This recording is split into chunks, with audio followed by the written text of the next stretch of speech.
Hello everyone, welcome back to my channel Design with TCD. My name is Tomoy. I'm happy that you are here. Please like, share, and subscribe. Today we will be starting the Sapphira Bridal Gown, which is adapted from her sister gown, the Sapphina Bridal Gown that we wrapped up last week. I really appreciate your support on that wedding gown, and I'm really excited to start this one because even though the top is similar, there are different features on it, and the skirt is different, and it's a simple skirt where it's a circle skirt, a half circle skirt basically. I did not cut it on camera because my camera would not have caught everything due to my space. Here we have the list of fabrics and materials that I will be using to make this gown. Further in the videos, you will see additional materials like the tulle and the buckram that I use for the bra cup, as well as the foam or sponge. I will not be going into great detail for this video because it's basically the same process that I did for the test fit for the Sapphina Bridal Gown and the prep that I did for that gown as well. I decided to cut on camera this time because I did not cut on camera for the Sapphina Bridal Gown. So I'm showing you the process that I do to cut my pieces.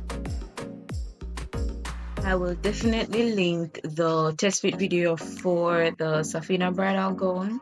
I will also link the pattern adaptation video for this Sapphira Bridal Gown that I did from the Sapphina Bridal Gown pattern, and I will also link that below.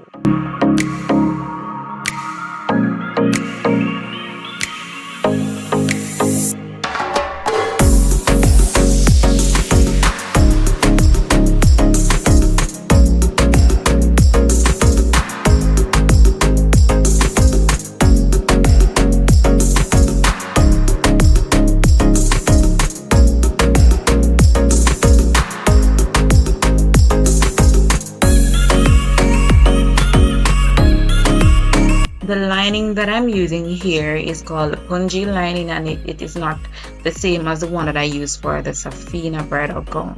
Therefore, I will be interfacing it because it's very thin and I want it to have structure.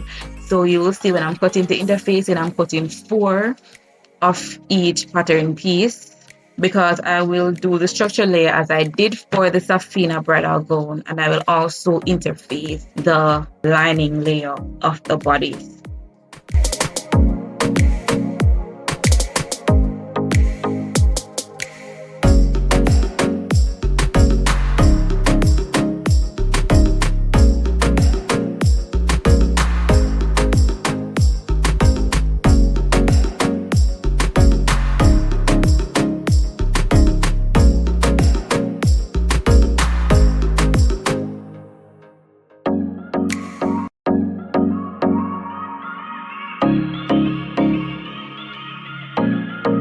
I will do the pressing on of the interfacing off camera, and I did it on camera for the Sapphina Bridal Gown. So if you want to see how I did that, you can go ahead and watch that video, see how I did that.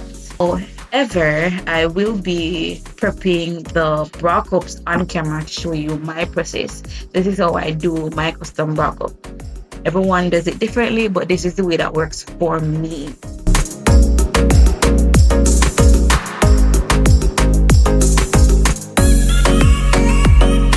And I will be showing you the prepped pieces at the end of the video, along with how the skirt is looking when I cut it. I will also cut a half circle skirt from lining as well.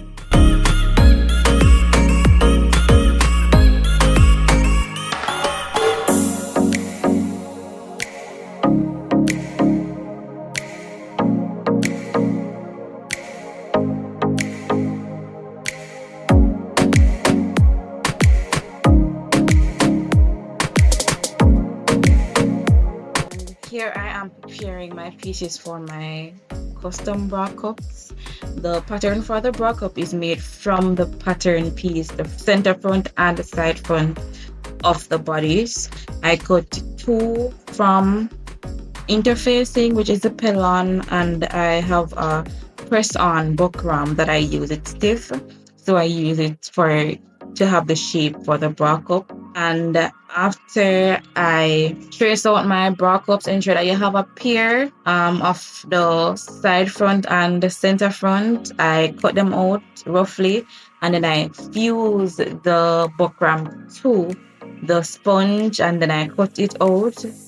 Then I cut out the pieces, and then I press the interface into the back of it, right? Because I realized if I don't do that, then my feed dog is going to tear up the sponge. So that's what I do to ensure that my backups are neat. After that, I will serge around the perimeter of the pieces before I actually assemble them. I hope that you understand what I'm saying.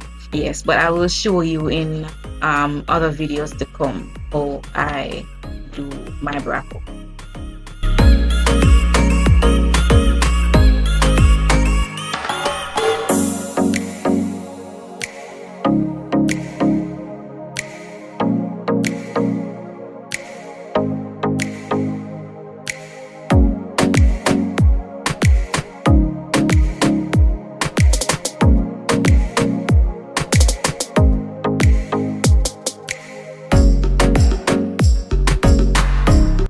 Here we have our cut and prep pieces.